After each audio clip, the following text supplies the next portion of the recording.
बंदी छोड़ सतगुरु रामपाल जी परमेश्वर जी की जय हो। परमपिता परमात्मा सारी सृष्टि के रचनहार, कुल मालिक, असंख्य ब्रह्मांडों के स्वामी, जगत गुरु, तीनों लोकों में प्रवेश करके सबका भरण पोषण करने वाले राजाधिराज, आत्माधार, नाथों के नाथ, देवों के देव महादेव, सर्वेश्वर महेश्वर, मृत्युंजय, अजरो अमर, आदि अनादि सनातनी प्रभु, जगत पिता जगदीश्वर, श्री श्री 1008 की उपाधि के वास्तविक अधिकारी, अकाल मूर्त शब्द स्वरूपी राम वासुदेव, सर्वगतम ब्रह्म, परम पूज्य, प्रथम पूज्य, परम संत, परम पुरुष, परम धनी, परम दयालु, सत्य कबीर, हक्का कबीर, अल्लाहु कबीर, अल्लाहु अकबर, बाखबर, अल्लाह ताला, जगत के तारणहार, जगत के मुक्ति दाता, जगत के जगन्नाथ, हारे के सहारे, हिंदुओं के राम, मुसलमानों के अल्लाह, सिखों के वाहेगुरु, ईसाइयों के मसीह, दया के सागर दयानिधि, करुणा के सागर करुणानिधि, स्वयंभू परिभू, संकट मोचन, कष्ट हरण, मंगल करण, दुख भंजन, अविगत कबीर, निर्विकार निर्विषम परमात्मा, अलय अलेख सतगुरु, आदि अनादि सतगुरु, असली मर्यादा पुरुषोत्तम, असली राम, असली कृष्ण, असली घनश्याम, असली मुरारी, राजाओं के राजा, महाराजाओं के महाराजा, शहंशाहों के शहंशाह, सम्राटों के सम्राट, भगवानों के भगवान, अल्लाहों के अल्लाह, प्रभुओं के प्रभु, मसीहाओं के मसीह, सच्चे वाहिगुरु, बाबाओं के बाबा, पीरों के पीर, सेठों के सेठ, जगत सेठ, सावलसा सेठ, सर्वगुण संपन्न, अनंत कोटि कलाओं के स्वामी, अनंत कोटि ब्रह्मांडों के नायक, योगियों में महायोगी, ध्यानियों में महाध्यानी, सिद्धों में परम सिद्ध, ज्ञानियों में तत्वज्ञानी, ब्रह्म ज्ञानी, महाज्ञानी, परम ज्ञानी, सर्वश्रेष्ठ ज्ञानी, विज्ञानी, युवा कबीर, समरथ कबीर, असमवात, अमित ओजा, सच्चे रहनुमा, करीम अल्लाह, सुबहान अल्लाह, दुनिया के अंतिम पैगंबर, 8 सितंबर 1951 से गांव धनाना,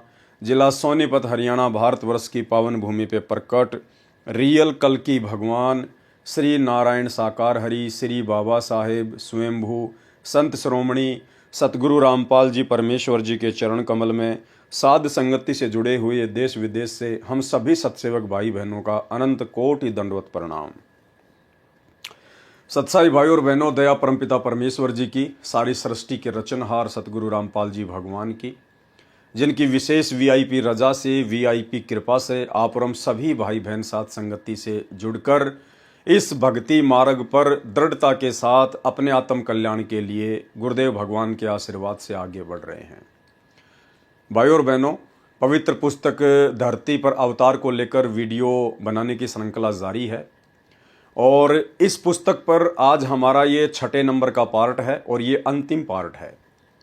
इसके बाद हम परमेश्वर जी के हिसार जेल से आए हुए कुछ लेटर के ऊपर वीडियो बनाएंगे, जिनके ऊपर वीडियो बनाकर आप भाई बहनों को वर्तमान में जो मनमानियां काल प्रेरणा से गुरुदेव भगवान के कलयुगी परिवार के द्वारा, उनके बेटा बेटी, भाई बंधु, रिश्तेदारों के द्वारा संगत पर जबरन थोपी जा रही हैं, आप भाई बहनों को परिचित करवाएंगे कि वास्तव में सतगुरु रामपाल जी परमेश्वर जी के वर्तमान में सतलोक आश्रम मैनेजमेंट हरियाणा के लिए ज्ञान आधार से क्या आदेश हैं और क्या ये लोग अपने गुरुदेव भगवान के आदेशों के विपरीत कुक्रम काल प्रेरणा से कर रहे हैं।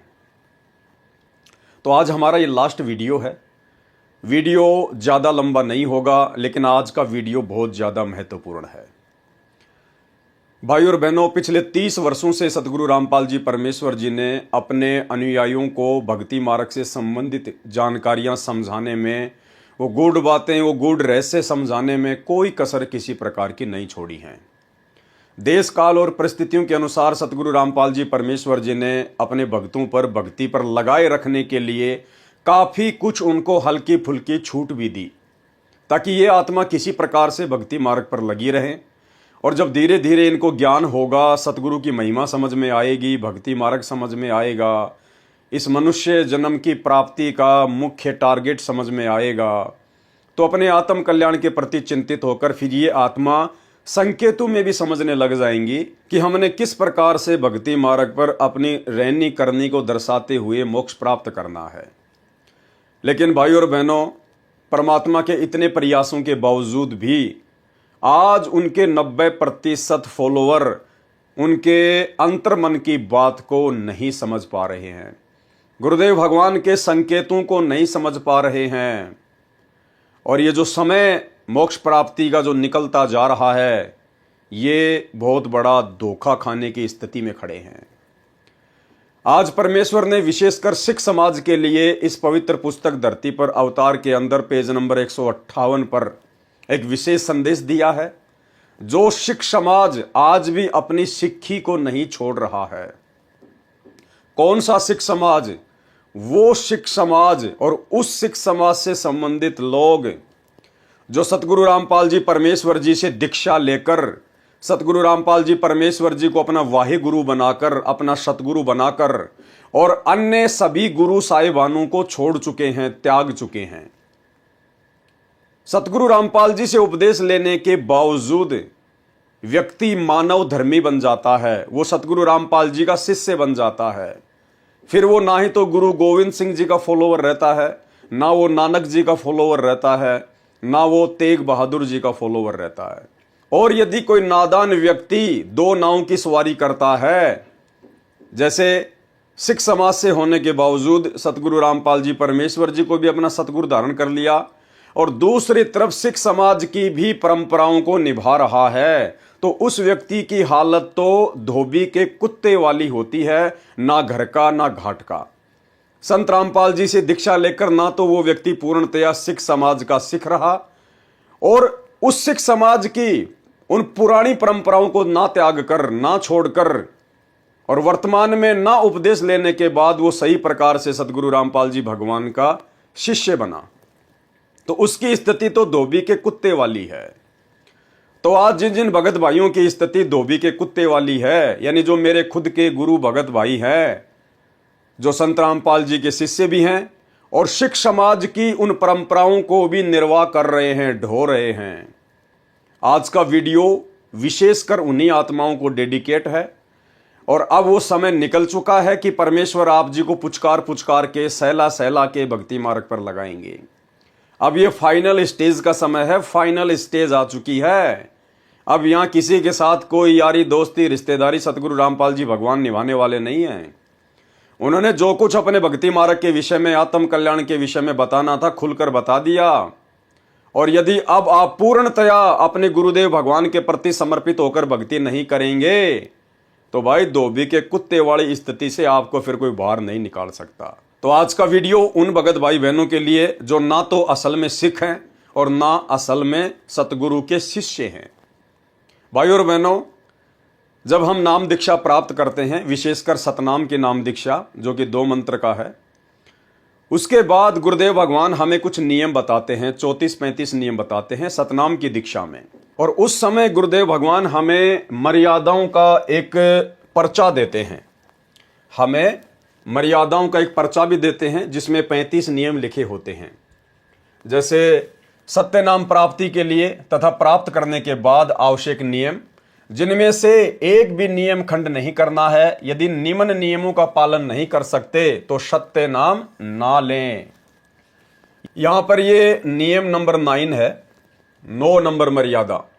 इसमें सतगुरु रामपाल जी परमेश्वर जी ने विशेषकर सिख समाज से जुड़े हुए लोगों के लिए क्या कहा है? सिखों को छोड़कर संत बाबा रूप में दाढ़ी ना हो। क्या लिखा है कि सिखों को छोड़कर और संत और बाबा रूप में मेरे फॉलोवर दाढ़ी वाड़ी, लंबे लंबे बाल वगैरह, पगड़ी वगड़ी वगैरह नहीं रख सकते हैं। यह सतगुरु रामपाल जी का आदेश है, उनका वचन है, उनका नियम है।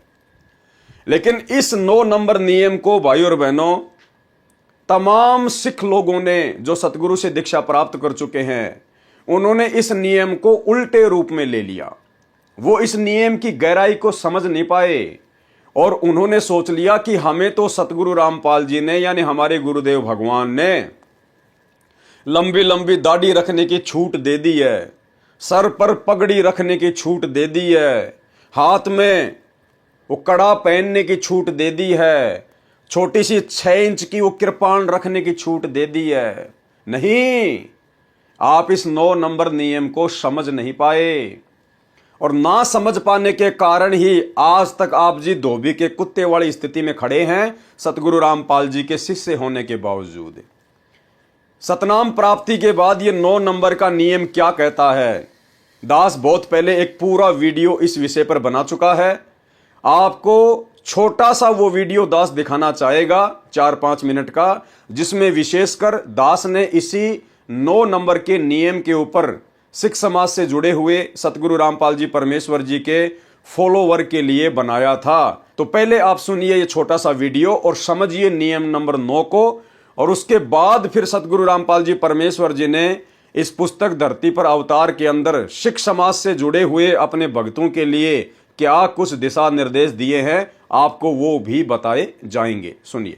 अब भाई और बहनों, जब हम पूज्य गुरुदेव भगवान से उपदेश प्राप्त करते हैं और जब हम सतनाम प्राप्त करते हैं, तो सतनाम के जो 34 नियम हैं उनमें एक नियम है 9 नंबर का नियम। उस 9 नंबर के नियम में परमेश्वर ने एज इट इज ऐसा ही लिखा हुआ है जो आपको स्क्रीन पर लिखा हुआ दिखाई दे रहा है। सिखों को छोड़कर संत बाबा रूप में दाढ़ी ना हो। क्या कहा परमेश्वर ने? सिखों को छोड़कर संत बाबा रूप में दाढ़ी ना हो। यह नियम है परमात्मा का, यह आदेश है सतगुरु रामपाल जी भगवान का उन तमाम व्यक्तियों के लिए जो व्यक्ति सिख समाज को छोड़कर संत रामपाल जी के मानव धर्म को स्वीकार करते हैं। कि सिखों को छोड़कर यानी उन लोगों को छोड़कर जो अभी भी सिख बने हुए हैं, अपनी धर्म की परंपराओं में उलझे हुए हैं, जो लोग संत रामपाल जी के ज्ञान से अपरिचित हैं, जिनको हम सिख कहते हैं, सरदार कहते हैं, उन सिखों को छोड़कर संत या बाबा रूप में दाढ़ी ना हो। यदि आपने संत रामपाल जी से उपदेश लेना है तो संत यानी भगत रूप में, संत का मतलब होता है भगत, और बाबा यानी कोई साधु संत। तो संत रामपाल जी का ज्ञान समझने के बाद में यदि कोई उपदेश लेना चाहेगा और पहले यदि वो बाबा था, लाल कपड़े पहनता था, या पहले वो सरदार था, गुरुद्वारों में पाठी था, जो भी था, पहले जो बाबा रूप में था, जो साधु रूप में था, तो उसको अपनी साधुता छोड़नी पड़ेगी। साधुता का मतलब वो वेशभूषा, वो परंपरा, वो दाढ़ी, वो मूछ, वो उसने कटवानी पड़ेगी अगर संत रामपाल जी से नाम लेना है तो। क्योंकि यहां सख्त आदेश है कि संत बाबा रूप में दाढ़ी ना हो। तो संत रूप यानी भगत रूप में, यानी जब आप संत रामपाल जी से उपदेश ले लेते हैं तो आप जी संत बन जाते हैं, भगत बन जाते हैं। और बाबा यानी यदि आप पहले कोई बाबा थे, किसी गुरुद्वारे में पाठी थे, तो आपने अब अपनी उन परंपराओं को त्यागना पड़ेगा, अपने सर के बालों को कटवाना पड़ेगा, अपनी दाढ़ी मूछ को कटवाना पड़ेगा, वो पगड़ी पहनना आपने छोड़ना पड़ेगा यदि आपने संत रामपाल जी से उपदेश लेना है तो। ये है इस नियम का मतलब। लेकिन 99% भक्तों ने इस नियम का मतलब ये निकाल लिया कि गुरुजी ये कह रहे हैं कि सरदारों को छोड़कर, सिखों को छोड़कर कोई भी भगत दाढ़ी और मूछ ना रखे। क्यों भाई? सिख कोई विशेष है क्या संत रामपाल जी के लिए? क्या परमात्मा भी अपने भक्तों में पक्षपात करता है क्या? क्या परमात्मा भी भेदभाव करता है क्या? इसका मतलब सिख तो फिर चाहे शराब पियो, सिख चाहे कोई भी नशा करो, क्योंकि उनको तो छूट दे दी परमात्मा ने। यदि आप लोगों के अनुसार गुरुदेव भगवान ने सिखों को सर पर पगड़ी बांधना, दाढ़ी मूछ रखने की छूट दे रखी है, तो इसका मतलब सिखों को तो फिर सारी छूट है। सिख तो चाहे शराब भी पियो, चाहे मांस भी खाओ, चाहे चोरी भी करो, चाहे उल्टे काम भी करो, और बाकी भक्तों को सतगुरु रामपाल जी ने अपने नियमों में बांध दिया। भाई इस नियम को समझो, शब्दों को समझो, ये वाणी, ये लाइन क्या कह रही है? संत रामपाल जी निष्पक्ष परमात्मा है। अरे वे तो आप और हमारे लिए ये वाणी कहते हैं कि पक्षा पक्षी के कारण सब जग रहा भूलान। पक्षा पक्षी यानी पक्ष और विपक्ष के चक्कर में पड़कर पूरा संसार भूला हुआ है। पक्षा पक्षी के कारण सब जग रहा भूलान, और निष्पक्ष होके हरि भजय सोहे संत सुजान। यानी वो भगत ही ज्ञानी होगा, परमात्मा को प्राप्त करेगा जो निष्पक्ष होकर भक्ति करेगा। तो परमात्मा कैसे पक्षपात को धारण करके हमसे भक्ति करवाएंगे?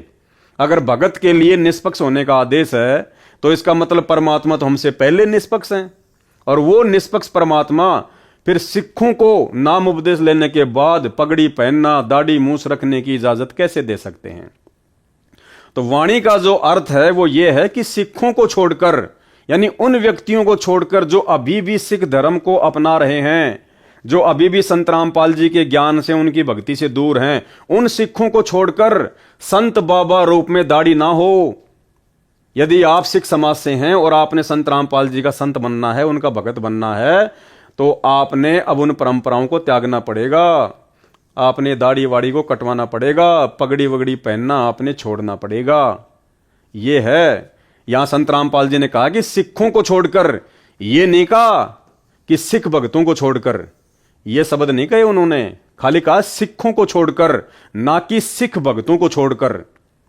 तो भाई अब आपने उन परंपराओं का परित्याग करना पड़ेगा अगर अपनी भक्ति सफल करनी है। तो आपने सिंपली, यदि संत रामपाल जी का भगत बनना है तो देख लो ये तमाम लोग, ये देख लो तमाम लोग, किसी के सर पे भी आपको ना तो कोई टोपी दिखाई देगी, ना किसी के गले में आपको कोई लॉकेट दिखाई देगा जो ईसाई धर्म में पहना जाता है, ना किसी के सिर पे आपको कोई जो है वो पगड़ी दिखाई देगी, ना किसी के चेहरे पे आपको कोई बड़ी बड़ी दाढ़ी दिखाई देगी।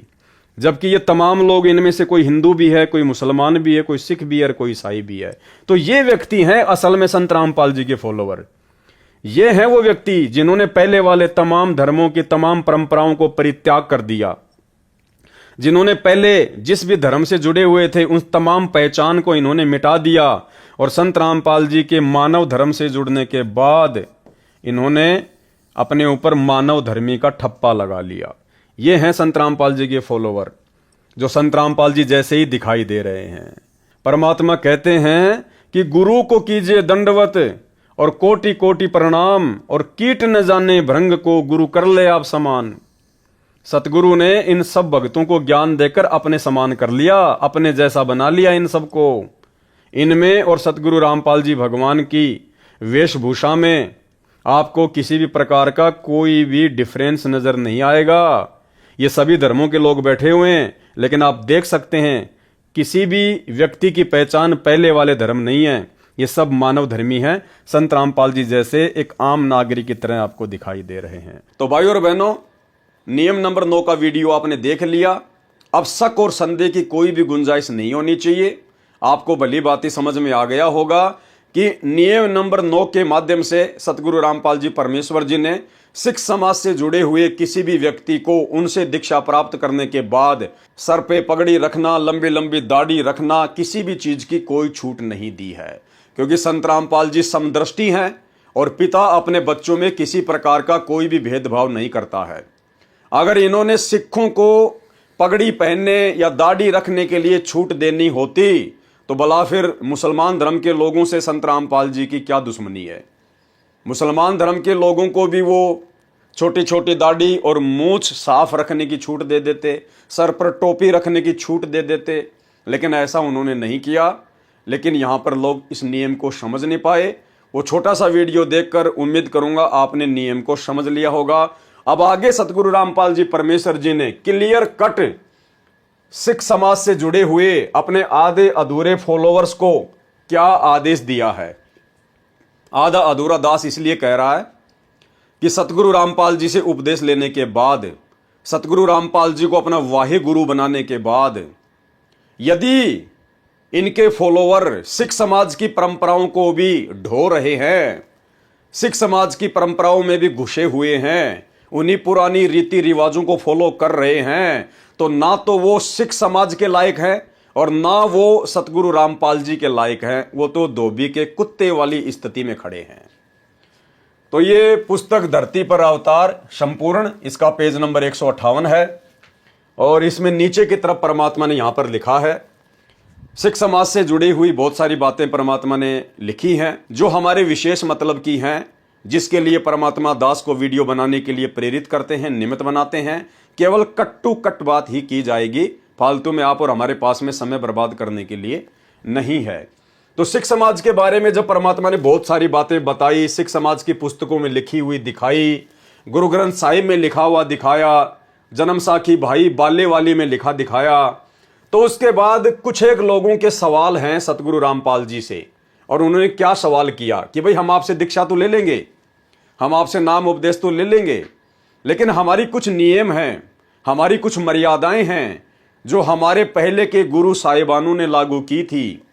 हम उन नियमों को नहीं छोड़ सकते, उन मर्यादाओं को नहीं छोड़ सकते। आप हमारी शंका का समाधान करें और हमें संतुष्ट करें। तो क्या सवाल किया सतगुरु रामपाल जी से? प्रश्न एक सच्चे सिख के लिए 5 चीज अनिवार्य हैं। कौन सी? केस, केस यानी लंबे लंबे बाल रखना। कंघा यानी उन बालों को संवारने के लिए कोम्ब रखना। कच्छा यानी घुटने तक का एक ढीला ढाला कच्छा पहनना। कड़ा यानी हाथ में गोल गोल स्टील का, लोहे का, जैसा भी है वो कड़ा पहनना।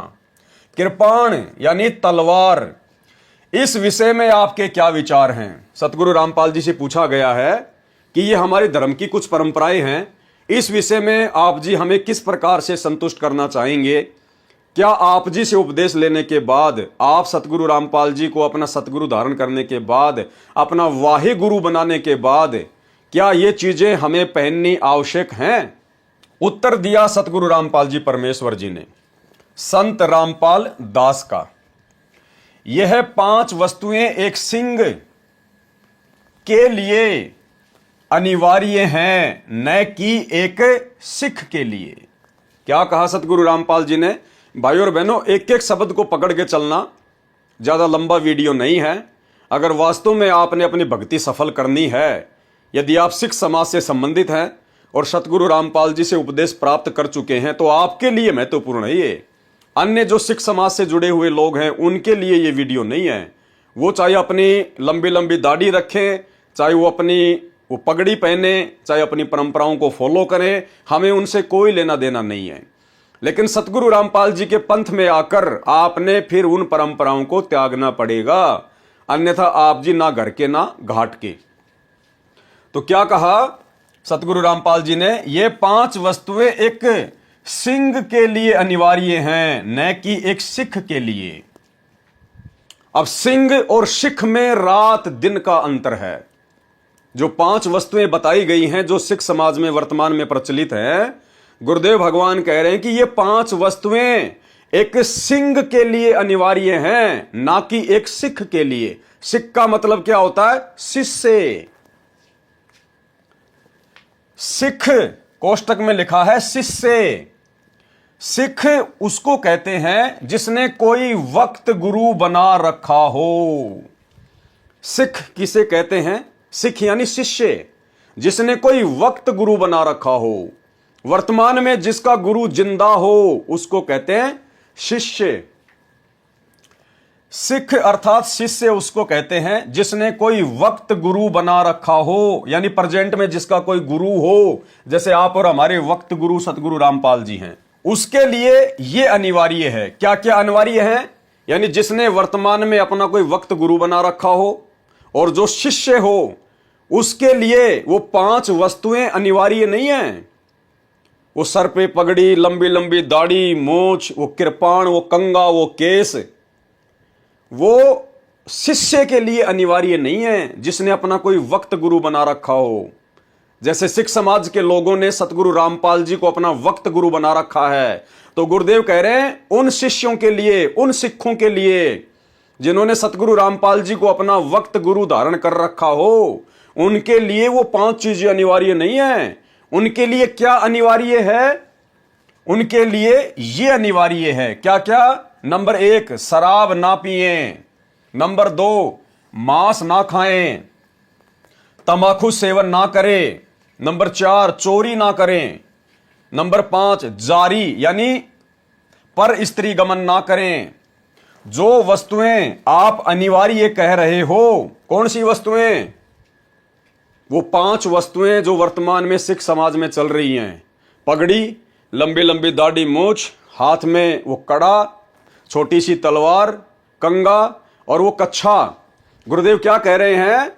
जो वस्तुएं आप अनिवार्य कह रहे हो, उनकी आवश्यकता कब पड़ी? सुनो, सतगुरु रामपाल जी भगवान कह रहे हैं, समझा रहे हैं कि सिख समाज में उन 5 वस्तुओं की आवश्यकता कब पड़ी। ध्यान से सुनो। एक समय कश्मीर के पंडित 9वें सिख गुरु श्री तेग बहादुर जी के पास आए तथा उनसे अपनी रक्षा के लिए प्रार्थना की थी। मुसलमान राजा औरंगजेब हिंदुओं को बलपूर्वक मुसलमान बना रहा था। श्री तेग बहादुर जी ने उनकी सहायता का वचन दे दिया, जिसके परिणाम स्वरूप श्री तेग बहादुर जी को अपने प्राणों की आहुति भी देनी पड़ी। उनके पश्चात उनके सूरवीर पुत्र श्री गोविंद राय जी सिख गद्दी पर 10वें सिख गुरुजी के रूप में उत्तराधिकारी हुए। उन्होंने भी अपने पिता द्वारा दिए गए वचन की दृढ़ता से पालना की तथा मुसलमानों से अपने पिता का प्रतिशोध लेने के लिए क्रूर राजा को ललकारा, यानी औरंगजेब को ललकारा। उसके लिए श्री गोविंद सिंह जी ने लड़ाकू सूरवीर सिखों का चुनाव किया तथा उनको सिंह की उपमा दी गई। सिंह कौन है? गुरु गोविंद सिंह जी के द्वारा अपने पिता श्री तेग बहादुर जी की हत्या का मुगलों से बदला लेने के लिए जो सिख समाज में से लोगों को छांट छांट कर जो सेना तैयार की थी, उनको सिंह का नाम दिया, जिनका मुख्य काम लड़ाई झगड़ा था, मार काट करना था, भक्ति वक्ति से कोई लेना देना नहीं था। उसके लिए श्री गोविंद सिंह जी ने लड़ाकू सूरवीर सिखों का चुनाव किया था तथा उनको सिंह की उपमा दी गई।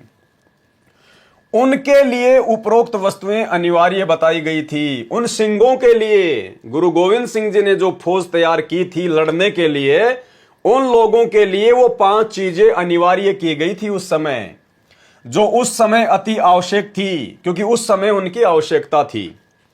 उन सिंहों के लिए श्री गोविंद सिंह जी ने यहां तक कहा था कि जो ये 5 वस्तुएं केस, कंगा, कच्छा, कड़ा तथा कृपाण धारण नहीं करेगा, वह मेरा सिंह नहीं होगा। वह 5 वस्तुएं उस समय की लड़ाई के लिए तथा बचाव के लिए अनिवार्य थी।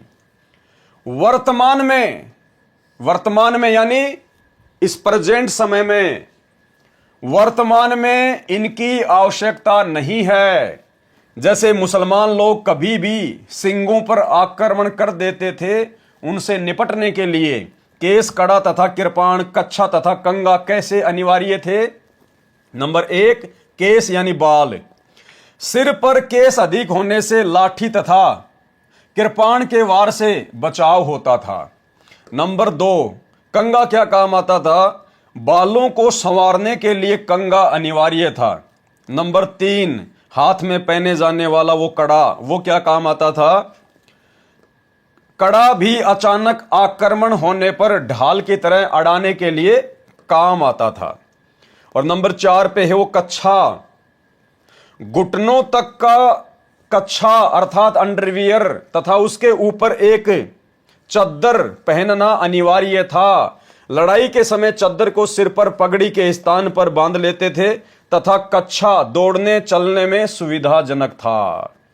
और नंबर 5 पे वो कृपाण, तलवार का कार्य तो सर्वविदित है। तलवार तो खून खराबे का काम करती है, मरने मारने का काम करती है, उसका काम तो सर्वविदित है।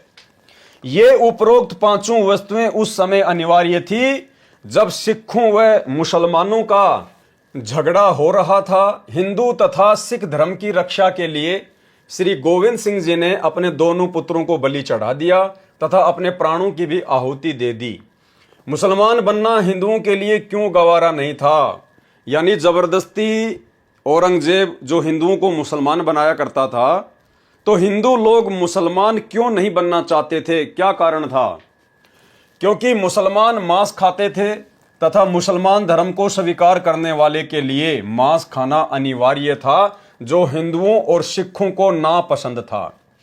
इसी कारण से उपरोक्त घटनाएं घटी। वर्तमान में हिंदू तथा सिख अधिकतर मांस खाने लग गए हैं। अब आगे देखिए भाई और बहनों, जो 5 वस्तुएं सिंहों के लिए अनिवार्य कही गई थी, उनकी वर्तमान में आवश्यकता नहीं है, उस समय अनिवार्य थी। यानी सतगुरु रामपाल जी परमेश्वर जी ने सिख समाज के वो सभी लोग जो उनसे आकर दीक्षा लेते हैं, उनके लिए स्पष्ट रूप से कह दिया है, संकेत कर दिया है कि वर्तमान में यदि आप सिख समाज से हैं और मेरे से उपदेश लेने के लिए आते हैं, तो भाई वर्तमान में आप लोगों ने उन पुरानी परंपराओं को त्यागना पड़ेगा, छोड़ना पड़ेगा, अगर अपनी भक्ति सफल करना चाहते हो तो। क्योंकि वो 5 चीजें सिंहों के लिए अनिवार्य थी और वर्तमान में उसकी आवश्यकता भी नहीं है। और तुम तो वर्तमान में सिंह नहीं बल्कि शिष्य बन गए हो। असल में सिख का मतलब होता है शिष्य, और आपने तो संत रामपाल जी को अपना वक्त गुरु बना लिया है, प्रेजेंट गुरु बना लिया है। तो संत रामपाल जी से उपदेश लेने के बाद, संत रामपाल जी को अपना वाहि गुरु बनाने के बाद, सिख समाज से जुड़े हुए किसी भी भाई को अब उन 5 वस्तुओं को अपने शरीर पर धारण करने की कोई आवश्यकता नहीं है। यदि वो फिर भी धारण करता है तो अभी उसकी आध्यात्मिक कमजोरी है, आध्यात्मिक नासमझी है, अज्ञानता है। अगर उसने इन वस्तुओं का त्याग नहीं किया तो वो व्यक्ति अपनी भक्ति सफल नहीं कर पाएगा। तो यहां गुरुदेव ने स्पष्ट मना कर दिया है, जो 5 वस्तुएं सिंहों के लिए अनिवार्य कही गई थी उनकी वर्तमान में आवश्यकता नहीं है, उस समय अनिवार्य थी। शंका जाहिर की फिर किसी सिख ने और क्या पूछा, ये हमारे गुरुजी का आदेश है, हमारे लिए सिरोधार्य है। उन्होंने कहा था कि जो ये 5 वस्तुएं धारण नहीं करेगा वह मेरा सिंह नहीं है। तो सतगुरु रामपाल जी परमेश्वर जी ने क्या जवाब दिया। एक पिता ने अपने संतान को सर्दी के मौसम में कहा, जो बच्चा पैरों में जुराब, जूते और शरीर पर जर्सी या कंबल धारण नहीं करेगा वह मेरा बच्चा नहीं है। अचानक पिता की मृत्यु हो गई। वे बच्चे गर्मियों के मौसम में जुराब, जूते, जर्सी तथा कंबल धारण किए हों और उनसे कोई कहे कि बच्चों अब गर्मी का मौसम है, जर्सी कंबल तो कम से कम उतार दो। वे बच्चे कहें कि हमारे पिताजी का आदेश है, हमारे लिए सिरोधार्य है, हम नहीं उतारेंगे। तो उन बच्चों को कुछ विवेक से भी काम लेना चाहिए। स्पष्ट कर दिया सतगुरु रामपाल जी परमेश्वर जी ने कि वर्तमान में परिस्थितियां वैसी नहीं हैं जो आपने उन 5 वस्तुओं को धारण करना अनिवार्य हो। वर्तमान में केवल आप एक परंपरा का निर्वाह कर रहे हैं, आप एक परंपरा को फॉलो कर रहे हैं। उस दाढ़ी मूछ का, उस पगड़ी का, उस 6 इंच की छोटी सी तलवार का, कंघे का, कच्छे का वर्तमान में कोई यूज नहीं है और ना ही वो चीजें अनिवार्य हैं। यदि फिर भी आप धारण कर रहे हैं, विशेषकर संत रामपाल जी के फॉलोअर होने के बाद, तो ये आपकी आध्यात्मिक नादानी है। यही स्थिति अब है जो कहते हैं कि हमारे श्री गुरु जी का आदेश है कि जो ये 5 वस्तुएं धारण नहीं करेगा वह सिंह नहीं है। उन्हें विचार करना पड़ेगा। क्या कह रहे हैं सतगुरु रामपाल जी कि उन भक्तों को विचार करना पड़ेगा कि इन वस्तुओं की वर्तमान में आवश्यकता नहीं है। अब आपसी लड़ाई नहीं है, अब शांति है, सर्दी का मौसम नहीं है, अर्थात सब धर्मों के व्यक्ति प्यार से रह रहे हैं। अब कृपाण की लड़ाई नहीं रही। आजकल लड़ाइयां भी हाई टेक्निक हथियारों से होती है, जैविक हथियारों से होती है, मिसाइलों से होती है। आजकल लड़ाई में वो तलवारें काम नहीं ली जाती हैं।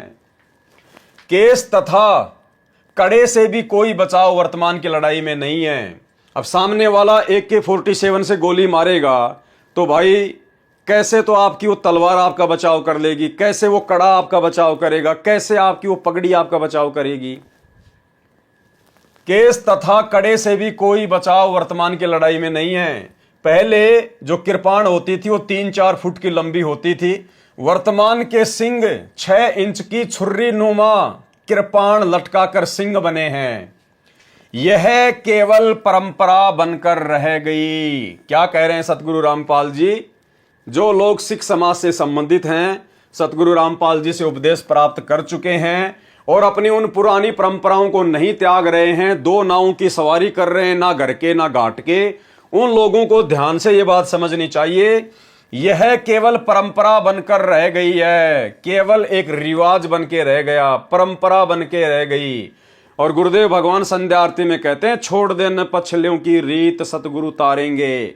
जब तक हम अपने उन पहले वालों की परंपराओं का परित्याग नहीं करेंगे तब तक हम मोक्ष प्राप्त नहीं कर पाएंगे। यह केवल परंपरा बनकर रह गई है। इसका समाधान बुद्धिमान मानव विवेक से करे। गुरुदेव ने कह दिया कि बच्चों अपने कॉमन सेंस से भी थोड़ा बहुत काम लो। हर बात मैं तुम्हें कहूं उसकी उम्मीद ना करो, आप अपनी कॉमन सेंस का भी प्रयोग करो। फिर गुरुदेव क्या कह रहे हैं, अगर सतगुरु रामपाल जी परमेश्वर जी के द्वारा इस पुस्तक में इतना कुछ लिखने के बावजूद भी यदि सिख समाज का कोई व्यक्ति जो उनका फॉलोअर है और फिर भी यदि वो उन पुरानी परंपराओं के वजन को अपने सिर से नहीं उतार रहा है, उन्हीं परंपराओं में फंसा रहना चाहता है, तो सतगुरु रामपाल जी का क्या संदेश है उन लोगों के लिए। फिर भी कोई ना माने तो न माने, मुझ दास संत रामपाल दास का मात्र सुझाव है कि भाई मैंने जो कहना था वो कह दिया, आगे मानना ना मानना ये तुम्हारे अपने बुद्धि विवेक के ऊपर है। क्यों? क्योंकि काल के साथ सतगुरु रामपाल जी भगवान का एग्रीमेंट है कि परमात्मा आप नीचे जाना, अपना ज्ञान देना, भक्ति मार्ग से संबंधित बातें बताना, क्या अच्छा है क्या बुरा है, और जबरदस्ती आप किसी के साथ ना करना। यदि कोई आपकी बात मान के आपकी भक्ति पर लगा रहे तो वो आपका, अन्यथा उसको मेरे मुख में ही छोड़ देना। तो अगर यदि हमने सतगुरु रामपाल जी परमेश्वर जी की इन बातों को फॉलो नहीं किया, ये बातें विशेषकर उन लोगों के लिए है जो सिख समाज से संबंधित हैं। यदि उन भक्तों ने सतगुरु से उपदेश लेने के बावजूद भी वो दाढ़ी वाड़ी नहीं कटवाई, मूछे वाछे नहीं कटवाई, यदि वो पगड़ी अपने सिर से नहीं उतारी, वो कड़ा वगैरह, वो कंगा वगैरह, वो कृपाण वगैरह रखना नहीं छोड़ा, तो भाई आप जी जिंदगी में सतगुरु रामपाल जी परमेश्वर जी की भक्ति करते करते भी मोक्ष प्राप्ति नहीं कर सकते। ये चीजें सतगुरु रामपाल जी परमेश्वर जी के मार्ग में बाधक हैं, क्योंकि ये चीजें एक धर्म विशेष की वर्तमान में पहचान बन चुकी है। ये चीजें एक परंपरा के तहत हैं, और संत रामपाल जी के भक्ति मार्ग में ना तो कोई धर्म विशेष की पहचान चलेगी और ना ही परंपरागत कोई वस्तु चलेगी। यदि आपने भक्ति सफल करनी है तो आपने इन चीजों का परित्याग करना पड़ेगा। आपने लोक लाज को जड़ से समाप्त करना पड़ेगा। आपके रिश्तेदार क्या कहेंगे, आपके समाज के लोग क्या कहेंगे, ये आपने ज्ञान आधार से निर्णय लेना है। बाकी संत रामपाल जी के मार्ग में अब ये बकवाद बिल्कुल भी नहीं चलेगी। यदि आप एक सिख बनकर, एक शिष्य बनकर भक्ति करना चाहते हैं तो, और यदि आप सिंह बन के रहना चाहते हैं तो भाई फिर आपको संत रामपाल जी की भक्ति से कोई लेना देना नहीं होना चाहिए। अगर आपको सिंह बन के रहना है, अपनी उन परंपराओं को अपने शरीर पर धारण करके रहना है, काल के जाल में गधे कुत्ते सुअर बनते हुए जन्मना और मरना है, 84 लाख में जाना है, तो भाई फिर आप संत रामपाल जी की भक्ति को छोड़ दीजिए, क्योंकि ये मार्ग आपके लिए नहीं है। तो भाई और बहनों, बिल्कुल क्लियर कर दिया है सतगुरु रामपाल जी भगवान ने। हाथ कंगन को आरसी क्या, पढ़े लिखे को फारसी क्या। इससे पहले भी दास 1.5 घंटे का पूरा वीडियो इसी विषय पर बना चुका है कि सरदार तो पूरी दुनिया में एक ही है, और लगभग 1 मिलियन लोगों ने उस वीडियो को देखा। तो भाई और बहनों, दास को सतगुरु रामपाल जी परमेश्वर जी ने जिस विशेष सेवा के लिए वर्तमान में निमित्त बनाया है, उस सेवा के तहत दास ने आप जियों तक ये संदेशा पहुंचा दिया है। परमेश्वर ने खुद अपने कर कमलों से इस पवित्र पुस्तक धरती पर अवतार के ऊपर लिखा हुआ है। पेज नंबर 158 से 160 आंख फाड़ के देख लेना। गूगल पर भी आप जी को ये पुस्तक मिल जाएगी, धरती पर अवतार PDF अगर लिखकर सर्च करेंगे तो भाई और बहनों, आज के वीडियो में केवल इतना ही। आगे आप जियों को हिसार जेल से आए हुए 2016 और 17 के जो लेटर हैं, जो दास के पास में सुरक्षित हैं, जो सतगुरु रामपाल जी परमेश्वर जी ने हिसार जेल से भेजे थे, सतलोक आश्रम मैनेजमेंट हरियाणा जिन लेटरों को संगत में वायरल किया करता था, अब उन लेटर के ऊपर आप भाई बहनों को वीडियो बनाकर समझाया जाएगा। क्योंकि भाई और बहनों, आज से पहले हम यदि उन लेटर के ऊपर वीडियो बनाते तो हम उनके गूढ़ रहस्यों को, उनमें छुपे हुए संकेतों को नहीं समझ पाते। क्योंकि देखो, यदि परमात्मा आप और हम साथ संगत वालों के लिए, अपनी अच्छी आत्माओं के लिए अगर हिसार जेल से बाहर कोई संदेश भेजेंगे तो माध्यम क्या होगा? जो लोग उनसे मिलने के लिए जाते हैं, तो उन्हीं के माध्यम से परमात्मा ने वो लेटर भेजे। लेकिन उन लेटर में क्या संकेत है, क्या लिखा हुआ है, सतगुरुदेव भगवान के कलयुगी परिवार वाले नहीं समझ पाए और उन्होंने संगत में वायरल कर दिया, और वो लेटर हमारे हाथ में लगे। अब परमेश्वर की दया से जो बुद्धि गुरुदेव भगवान ने हमारी खोली है साथ संगत वालों की, अब हमें वो चीजें समझ में आ रही हैं कि परमेश्वर ने तो बहुत समय पहले ही खुलासे कर दिए थे। तो अब हम बड़ी आसानी से, क्योंकि परिस्थितियां अब हमारे हक में हैं, आज गुरुदेव भगवान ने आप और हमारे आत्म कल्याण के लिए हम सत्सेवकों पर विशेष रजा रखते हुए परमेश्वर ने ऐसी परिस्थितियां पैदा कर रखी हैं कि आज हम उनके प्रत्येक संकेत को बड़ी आसानी से समझ सकते हैं। तो भाई और बहनों, आगे परमात्मा दया करेंगे, दास आपको लाइव की सूचना दिन में दे देगा। व्हाट्सएप के ग्रुप में मैसेज डाल दिए जाएंगे और दास का जो फेसबुक पेज है पवन दास इज लाइव, इसके ऊपर भी दास मैसेज डाल दिया करेगा 24 घंटे पहले। तो आगे जो वीडियो बनेंगे आप जियों को पहले सूचित कर दिया जाएगा। और आज के वीडियो में केवल इतना ही। गुरुदेव भगवान हमें आज्ञा दें, इजाजत दें, आशीर्वाद दें। बंदी छोड़ सतगुरु रामपाल जी भगवान की जय हो।